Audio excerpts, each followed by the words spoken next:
किसी घने जंगल में गिद्धों का एक झुंड रहा करता था। उनका पूरा झुंड एक साथ उड़ान भरते और साथ में ही शिकार करते थे। एक बार वो सभी उड़ते उड़ते किसी टापू पर पहुंच गए। वहां बहुत सी मछली और मेंढक रहते थे।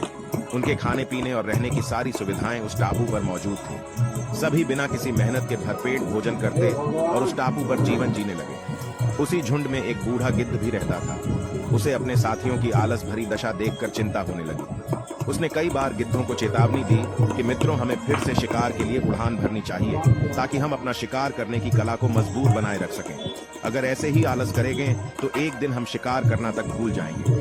उस बूढ़े गिद्ध की सलाह सुनकर सभी गिद्ध हंसने लगे। गिद्धों के झुंड ने उस टापू से जाने से मना कर दिया। इसके बाद वह बूढ़ा गिद्ध अकेले ही वापस जंगल में लौट गया। कुछ दिनों के बाद गिद्ध उस टापू पर जाता है। वहां की हालत देखकर वह हैरान रह गया। उस टापू पर मौजूद सभी गिद्ध मर गए। तभी उसे एक घायल गिद्ध दिखाई दिया। वह उसके पास गया और वहां की हालत के बारे में पूछा।